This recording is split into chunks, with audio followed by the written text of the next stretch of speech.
Meus irmãos, eu quero convidar então a igreja a abrir a sua Bíblia no segundo capítulo de Gênesis, primeiro livro da Bíblia. Nós temos feito aqui algumas meditações, algumas lições que esses textos nos trazem. Então, o capítulo 2, nós vamos ler aqui até o versículo 15. Gênesis capítulo 2, a partir do versículo 1 até o versículo 15 deste texto. Vamos continuar então aqui, vendo aquilo que o Senhor tem preparado para nós nesta noite, através da sua palavra na pregação. Diz assim a palavra de Deus: Assim, pois, foram acabados os céus e a terra e todo o seu exército. E havendo Deus terminado no dia sétimo a sua obra que fizera, descansou nesse dia de toda a sua obra que tinha feito. E abençoou Deus o dia sétimo e o santificou, porque nele descansou de toda a obra que como Criador fizera. Esta é a gênese dos céus e da terra, quando foram criados, quando o Senhor Deus os criou. Não havia ainda nenhuma planta do campo na terra, pois ainda nenhuma erva do campo havia brotado, porque o Senhor Deus não fizera chover sobre a terra, e também não havia homem para lavrar o solo. Mas uma neblina subia da terra e regava toda a superfície do solo. Então formou o Senhor Deus ao homem do pó da terra, e lhe soprou nas narinas o fôlego de vida, e o homem passou a ser alma vivente. E plantou o Senhor Deus um jardim no Éden, na direção do Oriente, e pôs nele o homem que havia formado. Do solo fez o Senhor Deus brotar toda sorte de árvores agradáveis à vista e boas para alimento, e também a árvore da vida no meio do jardim e a árvore do conhecimento do bem e do mal. E saía um rio do Éden para regar o jardim, e dali se dividia, repartindo-se em 4 braços. O primeiro chamava-se Pison, é o que rodeia a terra de Havilá, onde há ouro. O ouro dessa terra é bom, também se encontram lá o bidélio e a pedra de ônix. O segundo rio chama-se Gion, é o que circunda a terra de Cuxi. O nome do terceiro rio é Tigre, é o que corre pelo oriente da Assíria, e o quarto é o Eufrates. Tomou, pois, o Senhor Deus ao homem e o colocou no jardim do Éden, para o cultivar e o guardar. Vamos orar? Querido Deus, nós dependemos somente do Senhor, do Teu Espírito, para que aplique a palavra do Senhor aos nossos corações, que ela seja transmitida de forma clara, para que o Senhor mesmo edifique o Teu povo. Assim nós oramos, Pai, em nome de Jesus. Amém, Senhor. Amém. Bom, nós estamos aqui neste capítulo 2 de Gênesis, e na verdade ele apresenta uma série de primeiras coisas importantes para nós. Então aqui, na verdade, quando nós desejamos construir a nossa vida de acordo com os fundamentos que Deus colocou no seu universo, há no capítulo 2, então, todas essas orientações. Veja que o capítulo 1, então, nos fala acerca de como Deus coloca cada coisa em seu lugar. A ordem no universo criado, e o Senhor mesmo as estabelece. E assim também no capítulo 2, ele começa a colocar os fundamentos e cada coisa no seu lugar.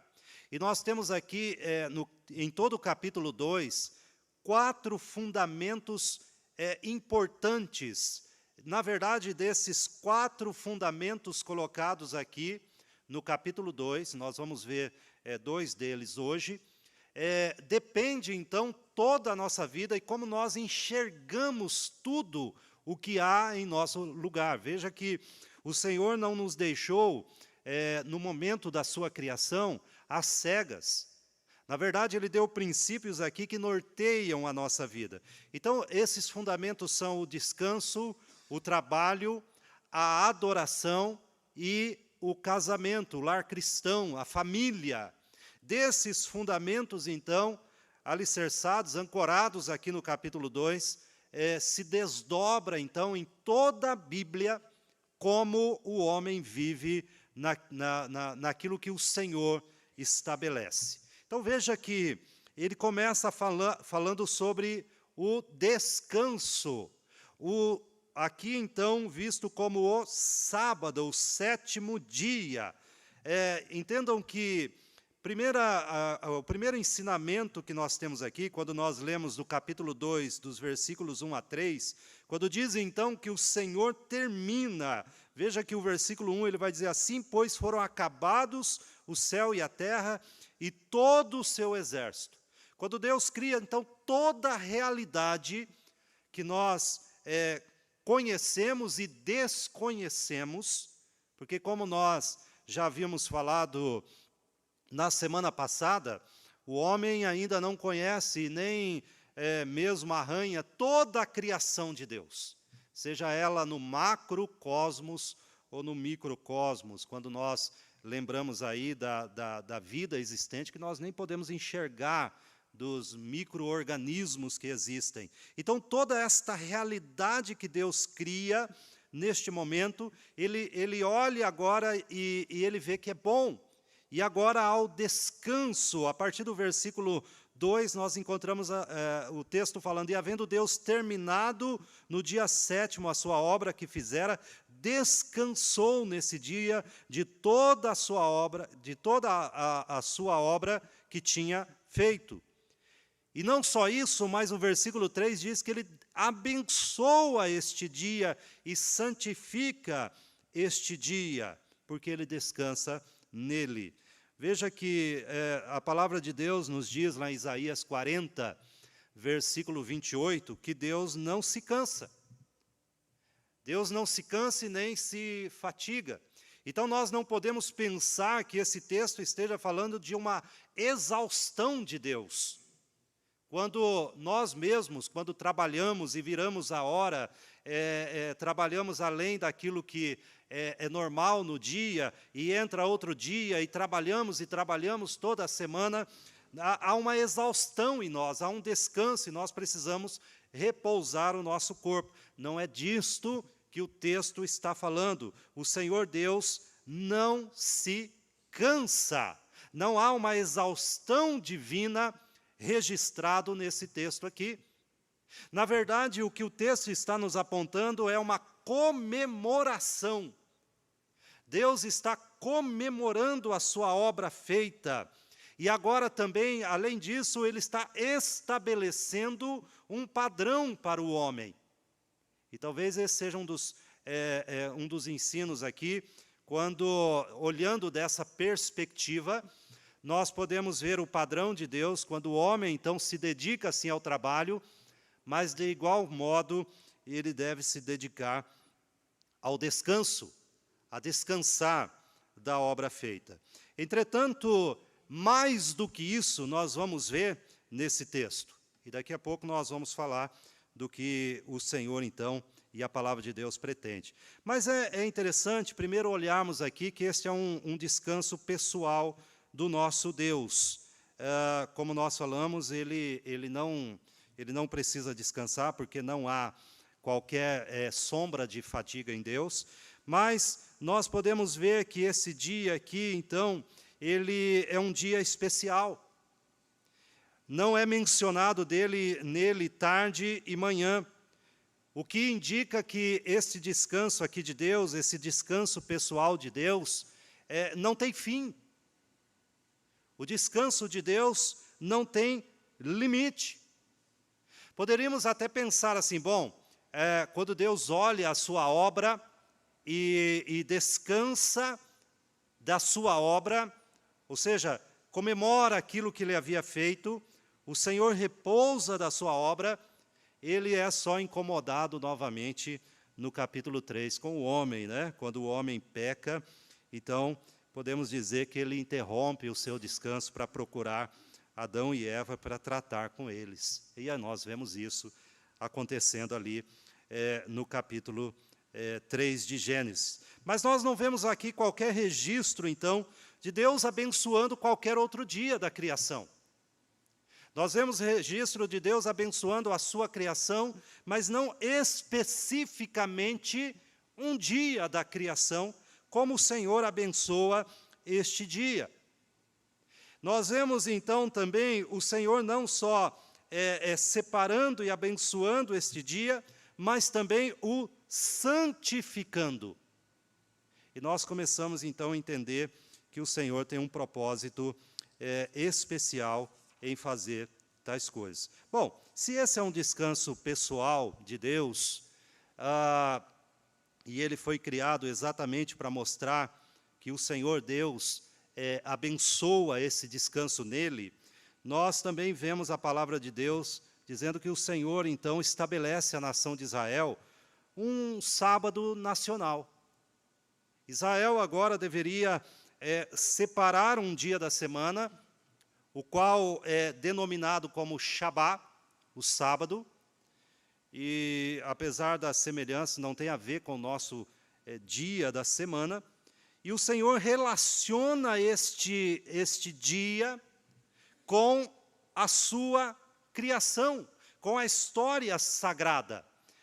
Percebam que quando nós abrimos a palavra de Deus lá em Êxodo, capítulo 20, nós encontramos no versículo 11 o Senhor dizendo o seguinte: porque em 6 dias fez o Senhor os céus e a terra, o mar e tudo que neles há, e ao 7º dia descansou. Por isso o Senhor abençoou o dia de sábado e o santificou.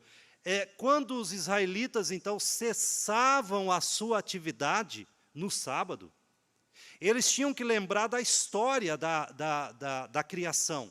Eles tinham que se lembrar que tudo aquilo que eles haviam produzido durante a semana era porque Deus abençoou. E na sua mente, então, isto era trazido que Deus era um Deus generoso e um Deus provedor das suas necessidades. Então o Senhor estabelece em Israel este dia nacional para aquela nação específica, inclusive não há registro de que outras nações tivessem tal prática, mas Israel então se lembrava neste dia do seu Deus criador, generoso e provedor. Mas também ele associa, quando você pega lá Êxodo 31, versículo 13, para Israel ele associa como um sinal da aliança de Deus entre Deus e o seu povo. Se você olha lá em Êxodo 31, versículo 13, você vai achar o seguinte: certamente guardareis os meus sábados. É isso que o Senhor está dizendo àquela nação. Por quê? Por que eles deveriam guardar, além de se lembrar da criação? E ele vai explicar: pois é sinal entre mim e vós, nas vossas gerações, para que saibais que eu sou o Senhor que vos santifica. Então, quando o israelita lá lembrava, separava este dia, ele não só lembrava do seu Deus criador e provedor, mas ele se lembrava que Deus entrou em uma aliança com ele, de ser o seu Deus, de ser isto então um sinal visível desta aliança, palpável desta aliança. Mas também o Senhor relaciona não só com a sua criação, ao povo de Israel, não só com esse sinal desta relação entre Israel e Deus, mas também lá em Deuteronômio, capítulo 5, a partir do versículo 12, nós temos aí o sábado sendo lembrado como uma libertação. Ou seja, todas as vezes que os judeus, então, cessavam a sua obra, paravam, faziam as suas orações, as suas adorações naquele dia, eles se lembravam agora e também que Deus os havia libertado. Libertado do quê? Libertado do Egito, da escravidão do Egito, e agora os transportado para uma terra de bênçãos. Então veja, meus irmãos, que esta convicção, quando Deus coloca, então, no capítulo 2, isto começa a moldar agora toda uma nação, recorrendo ao seu Criador. É claro que Israel fez do sábado em si um ídolo. Então, eles começaram a entender que a mera observância de um dia da semana poderia, então, imprimir neles uma santidade. Talvez isso seja uma realidade nos dias de hoje também. Não estou dizendo deste sábado, mas muitas vezes o próprio domingo, como um dia de adoração, possa também ser entendida nesses termos, de que eu preciso me relacionar com Deus apenas neste dia da semana. Eu preciso, então, fazer os meus exercícios espirituais apenas neste dia da semana. E assim como Israel foi repreendido duramente por conta disto, quando o sábado era para ser visto como uma oportunidade de se lembrar de forma mais intensa a relação do povo com Deus. E eles construíram a sua convicção em cima do dia da semana e não naquilo que ele apontava. Mas se nós temos, por um lado, esse texto dizendo do descanso eterno de Deus, que Deus vê a sua obra e se alegra nela, nós vemos então que ele estabelece esse sábado para a nação de Israel como sinal da sua benevolência, como sinal da sua libertação, como sinal do seu pacto. Este sábado também nós podemos entendê-lo como o sábado espiritual do cristão. E é interessante que isso é visto, então, lá em Hebreus, capítulo 4. Veja que o autor de Hebreus, ele faz algo impressionante aqui. Ele junta o descanso de Deus na criação, no capítulo 4, a partir do versículo 1, com o descanso de Israel em Canaã e o descanso espiritual que os crentes encontram em Jesus. Veja que ele vai dizer para nós o seguinte, capítulo 4, começa no versículo 1, mas no versículo 4 ele fala desse descanso de Deus, quando diz assim: porque em certo lugar assim disse no tocante ao sétimo dia, e descansou Deus no sétimo dia de todas as suas obras que fizera. Então é o relato lá de Gênesis, capítulo 2. Ele fala do descanso de Israel em Canaã, ou seja, quando Deus estabelece, então, para que o povo se lembrasse acerca da criação, e isso está lá no versículo 8. Ora, se Josué lhes houvesse dado descanso, não falaria posteriormente a respeito de outro dia. Então veja que ele vai argumentando o seguinte: esse descanso de Israel, esse sábado de Israel, não esgota o que Deus pretendia. Não esgota o que Deus pretendia. Por quê?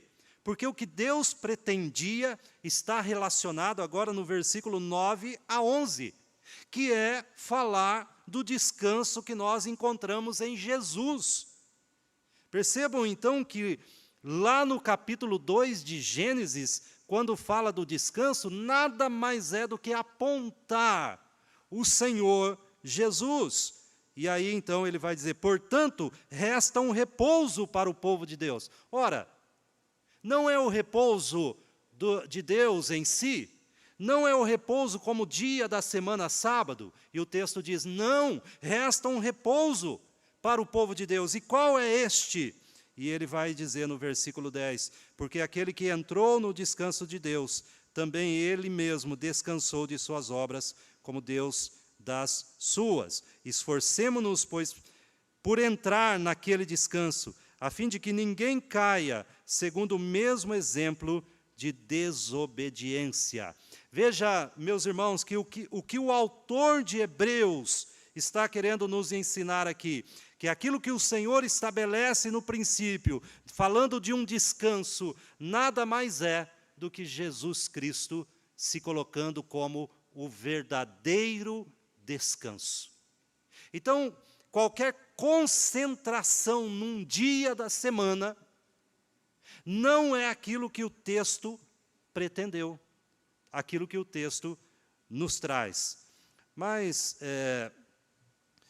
o que isso tem a ver com a nossa vida hoje, né? Então veja que nós temos, por isso que isso guia como nós entendemos a vida.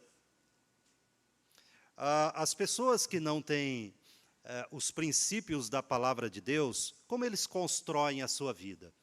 Eles constroem a sua vida da seguinte forma: trabalham para descansar. Então, a nossa ênfase na sociedade moderna é sobre a aposentadoria. Então, a pessoa, ela trabalha e ela diz o seguinte: eu vou suportar o meu trabalho, vou suportar as longas horas do meu trabalho, e muitos até odeiam o seu trabalho, mas vou suportá-lo porque eu estou de olho na aposentadoria. Percebam que este não é o princípio que a palavra de Deus nos fala. Ela não vai dizer para trabalharmos para descansarmos. Quem fez isso foi o Criador. Percebam que foi Deus que fez isso. No capítulo 2, versículo 3, ele diz assim: e abençoou Deus o dia sétimo e o santificou, porque nele descansou de toda a sua obra, que como Criador fizera. Quando nós concentramos a nossa vida sobre o trabalho, nós queremos agir como o Criador. A ênfase das Escrituras não é essa. Até os nossos irmãos do passado, os reformadores, depois, juntamente outros irmãos que nos ajudaram escrevendo maravilhosos textos, como Confissões, eles vão dizer: olha, o cristão, ele descansa em Deus para a sua obra. E essa é exatamente a ênfase que as Escrituras Sagradas nos trazem. E quando a gente fala de adoração, e esse texto depois vai falar sobre adoração, é isto: o Senhor nos chama primeiro a descansarmos nele, Ele é o verdadeiro descanso, para realizarmos a nossa obra. E aí, meus irmãos, disso vem alguns princípios para nós, algumas coisas importantes, porque primeiro você crê em Cristo, primeiro você encontra descanso nele e depois trabalha. Enquanto que para este mundo a concentração é no trabalho e na renda, para aqueles que creem em Cristo, a sua visão de mundo, a concentração é em Cristo e seu descanso. Percebam que é exatamente isso que Paulo fala lá em Efésios, capítulo 2. Convido você a abrir comigo, capítulo 2 de Efésios, e lermos aqui os versículos 8 a 10. Veja só, o que diz esse texto, Efésios capítulo 2, versículos 8 ao 10. Porque pela graça sois salvos, mediante a fé. Isso não vem de vós, é dom de Deus, não de obras para que ninguém se glorie, pois somos feitura dele, criados em Cristo Jesus para as boas obras, as quais Deus de antemão preparou para que andássemos nela. Veja que o texto diz: primeiro, em Cristo, criado em Cristo, estar em Cristo, ser feitura de Cristo, receber de Cristo, ser convencido por Cristo, e depois, então, as obras. Isso é importante, porque muitas vezes nós não encaramos o nosso trabalho, jovem, adulto que está aqui, aquele trabalho que você diz: o meu trabalho não é um trabalho, é um castigo. E eu quero dizer uma coisa para você: quando você se fortalece em Cristo, quando você descansa em Cristo, quando você está em Cristo, quando você faz dele o seu verdadeiro descanso. Seu verdadeiro descanso não é as férias na praia. Eu não estou dizendo que isso não é bom, mas eu estou dizendo que isto não esgota o que é o descanso. O verdadeiro descanso não é uma segunda de folga maratonando séries. Estou dizendo que você não possa fazer isso. Estou dizendo que não é isso que o texto está dizendo. O verdadeiro descanso é quando você está em Cristo. Você descansa em Cristo. Você recebe de Cristo. Você é alimentado por Cristo. Porque Ele se apresenta como o descanso. E isso faz com que a gente, querido jovem, querido adulto, os adolescentes que já começam a contemplar um trabalho, você começa a enxergar o seu trabalho não como um peso, não como uma maldição, não como eu estou fazendo algo até que apareça algo melhor, mas como uma boa obra que o Senhor Jesus colocou para você, porque você está descansado nele. E você diz, eu servirei o meu Deus no meu local de trabalho. A sua visão da vida, a sua visão do que Deus coloca em suas mãos, ela é transformada. Porque este mundo suporta o trabalho, porque eles acham que encontrarão verdadeira felicidade na aposentadoria, ou em comprar uma casa na praia e ficar fazendo caminhadas na beira da praia, juntando conchinhas do mar, ou numa montanha, ou comprar uma chácara, ou qualquer outra coisa. Mas nisso não reside o verdadeiro descanso. Então, o que esse texto traz para o cristão? Não há ênfase num dia da semana, mas a ênfase verdadeira sobre Jesus. Sobre aquele que se apresenta como verdadeiro descanso. Sobre aquele que se apresenta como redentor, como aquele que comissiona.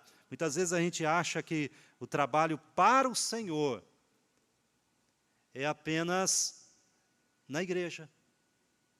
Não. Aonde Ele colocou você, seja numa fábrica, num comércio, numa corporação, numa repartição pública ou em qualquer outro ambiente de trabalho, ali, cristão, é aonde você deve realizar as boas obras para as quais você foi criada e descansou em Deus. Bom, primeiro você crê e encontra descanso, e depois você trabalha. Lembrando também do que Jesus Cristo, melhor dizendo, Paulo, né? Paulo vai dizer, 2 Coríntios, capítulo 5, Paulo vai dizer em 2 Coríntios, capítulo 5, versículo 17, quando ele diz para nós o seguinte, nós passamos a ser nova criatura, e se alguém está em Cristo, é nova criatura. As coisas antigas já passaram, e eis que se fizeram novas.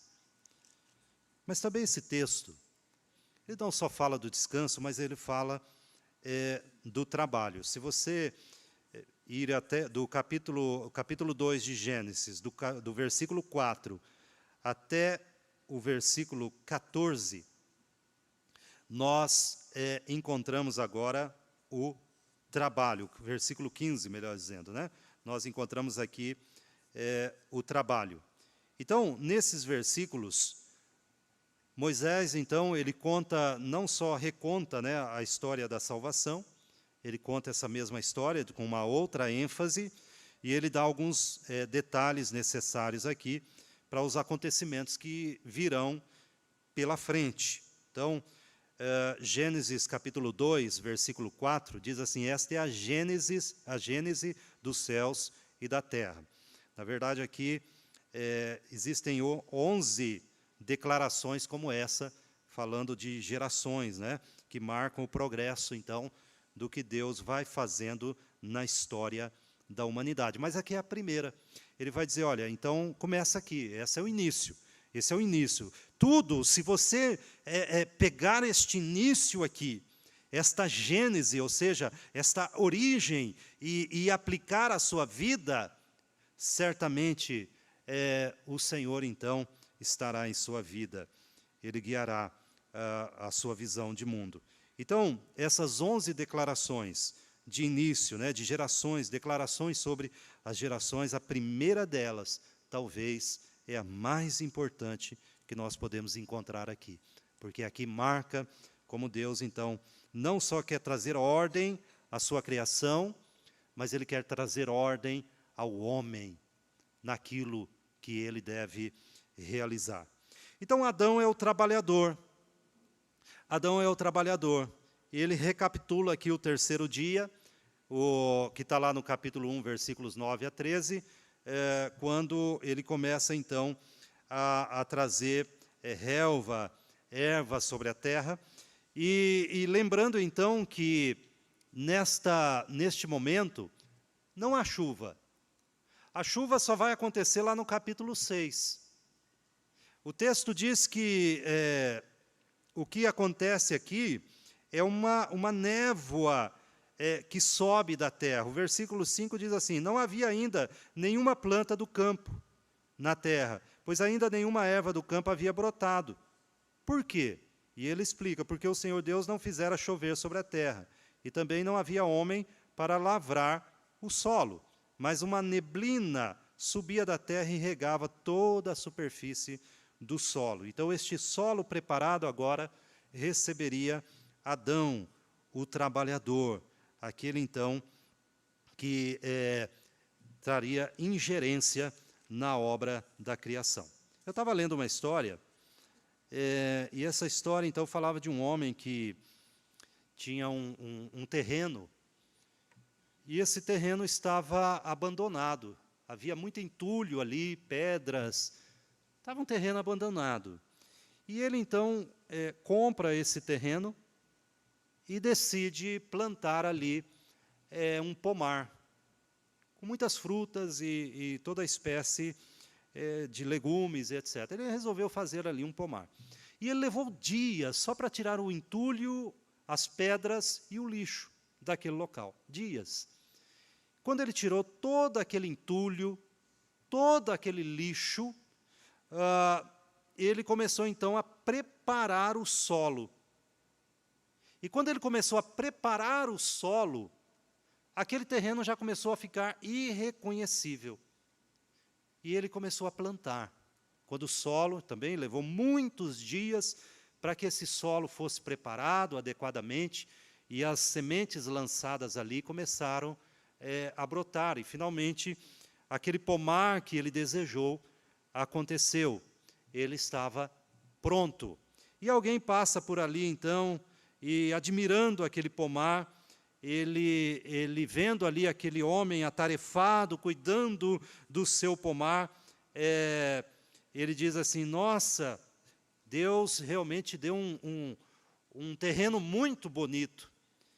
E ele responde da seguinte forma: você precisa ver quando esse terreno era só de Deus. Ou seja, esse homem não foi irreverente. Na verdade, ele falou algo que é real. O que o Senhor faz a colocar o homem aqui para trabalhar? Veja que quando Deus cria todas as coisas, agora Ele cria o homem e coloca no seu jardim. Percebam, então, que tudo aquilo não teria sentido sem o homem.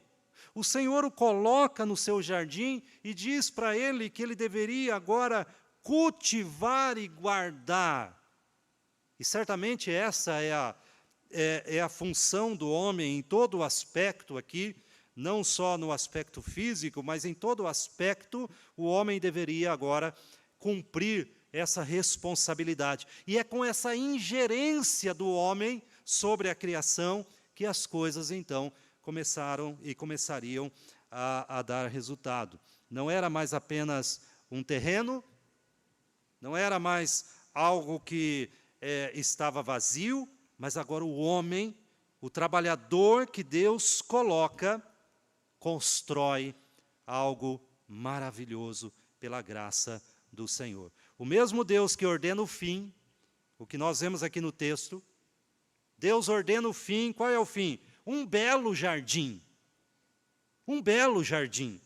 Também ordena os meios para que isso venha acontecer. E quais são os meios? A realização de um trabalho. Então, para isto, ele coloca o homem. o ser humano. Por isso que a Bíblia é enfática em recriminar a preguiça, a indolência. E ela também é enfática em dizer que nós fomos chamados e colocados para exatamente ingerir sobre a natureza. É interessante que, há algum tempo atrás, eu estava lendo uma entrevista de um estudioso do meio ambiente, das matas e etc. E ele estava dizendo, olha, as florestas antigas, elas chegam a um ponto que elas não produzem mais. Elas precisam do homem. Elas precisam que o homem vá lá e faça o remanejo dessa floresta, ou seja, a ingerência humana. O homem precisa ir lá e agir sobre essa floresta, não destruí-la, mas agir sobre ela, para que ela volte, então, a ser produtiva no oxigênio, a ser produtiva em toda a sua bioexistência ali naquele local. Percebam como isso está ancorado aqui em Gênesis. Percebam que quando eu também, há muito tempo atrás, eu vi alguns ambientalistas, né, dizendo o seguinte, de uma ala radical do ambientalismo, dizendo assim, bom, há uma solução para este mundo. A solução é que todos os seres humanos cometam suicídio e deixem a natureza em paz. Mas não foi isso que Deus planejou. Deus planejou que o homem ingerisse sobre a obra criada para abençoá-la. O que fez o pecado? O pecado fez com que o homem, pela sua ganância, pudesse destruí-lo. Mas também o texto aqui nos aponta uma obra espiritual. Quando Paulo, então, nos diz, lá em 1 Coríntios, capítulo 3, versículo 9, que nós somos cooperadores de Deus. Ou seja, o que ele está dizendo aqui é que o fato de que orações, o fato de que ouvir a palavra de Deus, os sermões que nós ouvimos, não faz de nós cooperadores de Deus. Mas o fato de que nós peguemos tudo isto, que recebemos em nosso coração e o transmitimos a outros, faz de nós, então, cooperadores de Deus. Veja que a Bíblia diz assim, olha, como o Evangelho seria pregado. Como os homens, então, chegariam ao conhecimento da verdade, através da obra do seu povo. Através, então, do anúncio do Evangelho, do trabalho de percorrer ruas, cidades, estados e nações, levando as boas novas. É isso que Paulo está querendo aqui dizer, então, que nós somos cooperadores, não na obra da salvação, não. Não na obra da redenção, mas na obra da pregação, da proclamação do Evangelho do Senhor Jesus. Então, aprendemos aqui que Adão foi colocado como trabalhador. E aprendemos também que o trabalho não é uma maldição, mas sim uma oportunidade que Deus coloca para nós, para cooperarmos, sermos dispenseiros de Deus na sua criação.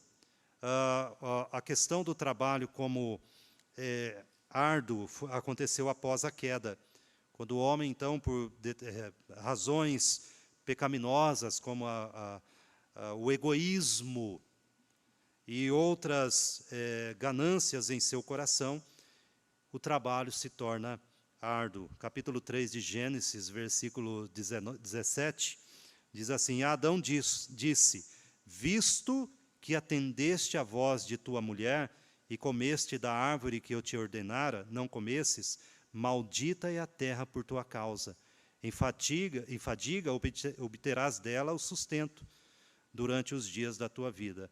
Ela produzirá também cardos e abrolhos, e tu comerás a erva do campo. No suor do rosto comerás o teu pão, até que tornes a terra. Porque tu és pó, e ao pó, até que tornes a terra, pois dela foste formado. Porque tu és pó, e ao pó tornará.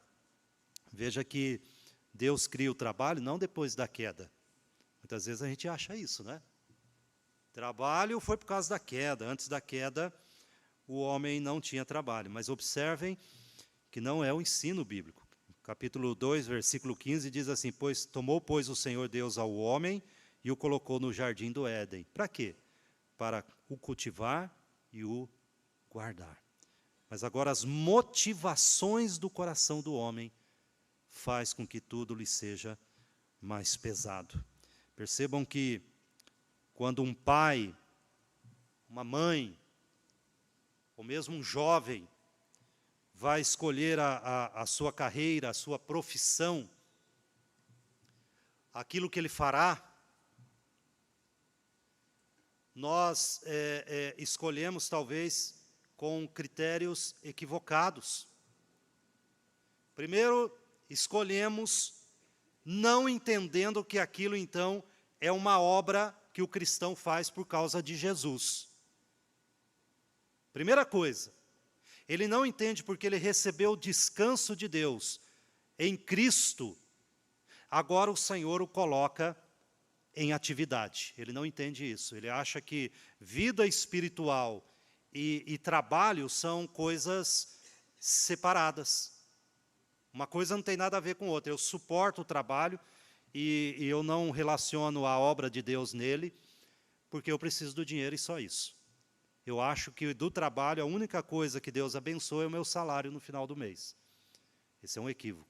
Outro equívoco, quando a gente escolhe o que nós faremos da vida, motivado por duas fontes. Primeiro, isso dá dinheiro.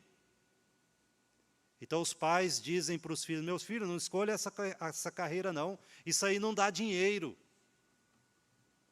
O pai não aconselha o filho, o pai cristão, a mãe cristã, não aconselha o filho dizendo: olha, por causa da sua vida em Cristo, agora veja como você vai servi-lo em toda a sua vida. Sem, primeiro, se preocupar com o dinheiro, porque não é o trabalho que traz o sustento, mas é a graça de Deus, ou não é? Ou não é assim? O trabalho é o meio que Deus usa, primeiro, para fazer a obra dele, depois para te sustentar, mas tudo vem dele. Segunda motivação, status. Ou a terceira, né? Terceira motivação, status. Essa profissão que eu irei escolher me trará status? Meus irmãos, façam um teste. Vamos supor que houvesse aí uma reviravolta social, sociológica, política, e de repente as profissões que estão no topo da nossa cadeia alimentar, né, das profissões, elas fossem para as bases. Ou seja, se de repente numa mudança sociológica, política e etc., a medicina não fosse mais o suprassumo das profissões, e ela então pagasse um salário irrisório, e quem a exerceria aos moldes da medicina na Idade Média, ou seja, com pouco status social, quantos se sentiriam vocacionados para a profissão? Quantos colocariam em seus perfis medicina por amor, advocacia por amor, ou qualquer outra profissão? Então veja que muitas vezes as nossas motivações, elas não estão ancoradas naquilo que nós professamos. De que um dia eu fui resgatado por Jesus Cristo, eu encontrei descanso nele, e ele me resgatou, e ele me fez nova criatura, e disse para mim: agora você vai fazer a minha obra. Senhor, onde eu farei a tua obra? Eu colocarei o trabalho em tuas mãos. E aí então, muitas vezes, nós estamos equivocados. Adão, o trabalhador, mostra para nós que ele recebe do Senhor uma incumbência de cuidar daquilo que Deus havia criado e ingerir sobre a criação e abençoá-la, de tal forma que o seu trabalho seria um trabalho a Deus, ao Todo-Poderoso. Então, jovem que está escolhendo, adolescente, que são crentes, que tem Cristo Jesus em suas vidas, que às vezes se encantam porque um concurso público paga mais, porque tal profissão paga mais. Eu convido a você a olhar nas primeiras coisas. O que são as primeiras coisas? Está aqui no capítulo 2. Convido você a olhar a sua motivação a partir daquilo que você foi chamado, a partir da sua conversão. Para que você entenda do Senhor. Estou dizendo que você não possa buscar essas profissões. Eu estou dizendo que a motivação não pode ser mesquinha, interesseira ou voltada para si mesmo. Mas a motivação tem que ser divina. Mas Adão não é só o trabalhador. O texto diz que Adão é o inquilino. Adão é o morador. Deus planta um jardim e coloca Adão nele. Capítulo 2, versículo 8, nos diz assim: plantou o Senhor Deus um jardim no Éden, na direção do Oriente, e pôs nele o homem que havia formado. Percebam então, meus irmãos, primeiro, a palavra Éden significa deleite, ou lugar de muita água. Então, a palavra Éden aqui é exatamente o que o jardim é, um paraíso vindo das mãos de Deus. Então, quando a gente olha que Deus pega, cria este Éden, ou seja, este lugar de deleite, este lugar de alegria, e coloca o homem nele, nós vemos que Deus, então, começa a história da humanidade com um belo jardim. Um belo jardim. Mas o homem cai. O homem cai deste belo jardim. Mas a Bíblia nos fala novamente, lá em Apocalipse 21, que o Senhor, do homem que cai daquele lugar que Ele havia estabelecido para o homem e criado este lugar de deleite, o Éden. E o homem, por causa do pecado, é expulso dele. Mas o Senhor, então, lá em Apocalipse 21, diz que cria novamente ao homem este lugar de deleite.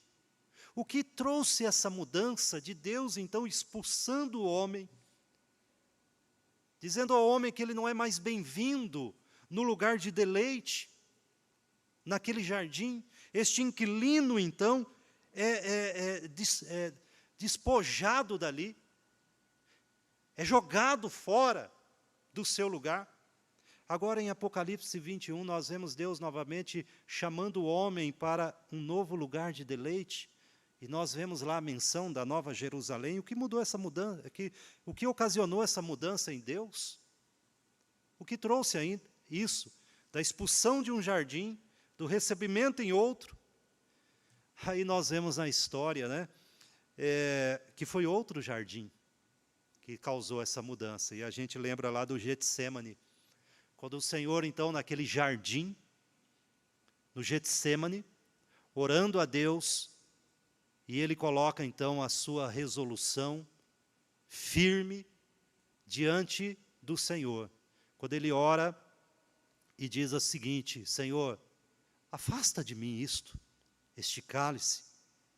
Mas finalmente o Senhor Jesus, numa firme resolução, diz: mas não seja feita a minha vontade, mas a tua vontade. E o Senhor se levanta daquele local e segue em direção à cruz.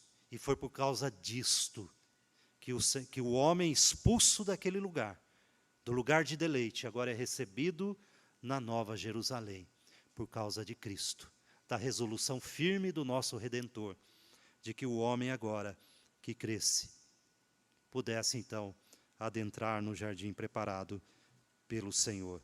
Adão é o inquilino, mas este inquilino é expulso do jardim por causa do pecado. Mas o homem, então, em Cristo, agora continua como inquilino do Senhor, recebido então na Nova Jerusalém.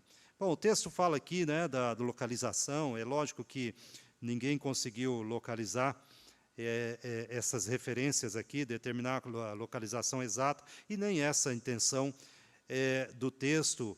Alguns dizem que Avilá fica na região da Armênia, outros dizem que é na Mesopotâmia. A Bíblia King James identifica aqui Cuxi com a Etiópia, mas tudo isso, então, são especulações, né? E nada disso, então, nos interessa. O que nos interessa, de fato, é saber, então, que o Senhor Deus criou este jardim para o homem e o abençoou. E eu quero, meus irmãos, trazer aqui, rapidamente, como conclusão daquilo que nós vimos aqui, o Senhor criando as primeiras coisas, e o Senhor estabelece esse descanso que aponta o Senhor Jesus. Ele é o nosso descanso. O Senhor estabelece o trabalho que aponta a nossa obra feita em Cristo. E Cristo, novamente, é o motivo disso. E coisas maravilhosas nós aprendemos aqui. Agostinho escreve, certa vez, o seguinte. Agostinho foi um pastor que viveu no quarto século da igreja, quando ele diz assim: tu nos criaste para ti, e nosso coração não encontra repouso até que descanse em ti.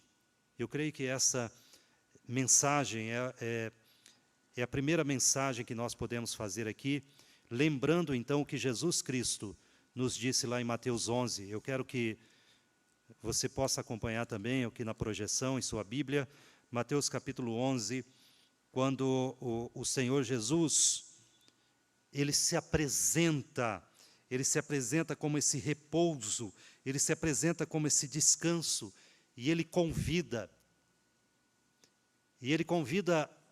aos que estão aqui nesta noite.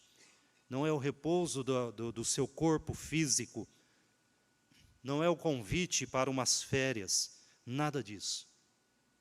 Mas é a angústia da alma, é a alma que não descansa em lugar nenhum. É a alma que, mesmo que ela possa ter mais dinheiro, mais prazeres, finalmente ela não descansa em canto algum, a não ser no Senhor. E é exatamente isso que o Senhor nos faz esta noite, convidando para que descanse nele. Capítulo 11 de Mateus, versículo 28, a Bíblia nos diz assim: vinde a mim, todos os que estáis cansados e sobrecarregados, e eu vos aliviarei. Tomai sobre vós o meu jugo e aprendei de mim, porque sou manso e humilde de coração, e achareis descanso. Para o quê? Para a vossa alma, porque o meu jugo é suave e o meu fardo é leve. Isso só é possível porque Deus colocou em Cristo o nosso descanso. Para o cristão, não existe trabalho secular ou sagrado. Este trabalho é secular, este trabalho é sagrado. O que eu faço na igreja é um trabalho espiritual. O que eu faço lá fora, no meu trabalho, nas minhas coisas, é um trabalho secular, não tem nada a ver com o espiritual.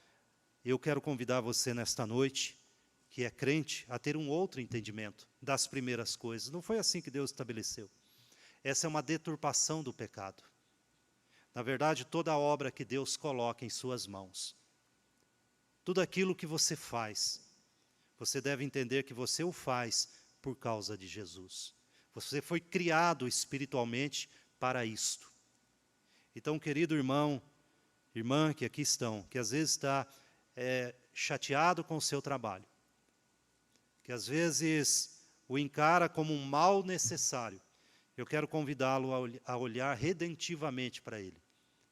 Eu quero que você entenda que se o Senhor o colocou ali, não é só para você tirar o seu salário do mês, mas se o Senhor o colocou ali, é porque Ele quer que você o sirva ali. Ele quer que você encare aquilo que você está fazendo como uma obra espiritual, como um trabalho espiritual, para que vejam as vossas boas obras e glorifiquem ao vosso Pai que está no céu. É dessa forma que nós precisamos entender as atividades e os trabalhos que estão sobre nós. Irmãs que trabalham em casa, ou ficam em casa trabalhando, que é o trabalho, também da mesma forma, devem entender que estão ali, não para servir o filho, servir o esposo ou servir qualquer outra pessoa, mas primeiramente servir a Deus em suas atividades. Nada é comum e profano, mas tudo o que o cristão faz é espiritual e abençoado. É dessa forma, então, que nós precisamos entender as coisas que Deus coloca em nós. E por último, eu queria aplicar aqui, convidando a cada um de nós a, de fato, descansarmos em Deus. Descanse em Deus. Se está difícil, você tem aquele que é o seu descanso. Você tem aquele que é o seu provedor. É o abençoador da sua vida. Você tem aquele que você diz que te resgatou das trevas, ele continua sendo o seu descanso. Descanse nele. Vá a ele. E finalmente vá a este mundo para servi-lo, para agradá-lo e para fazer aquilo que ele colocou em suas mãos. Vamos orar? Feche seus olhos. Vamos falar com Deus.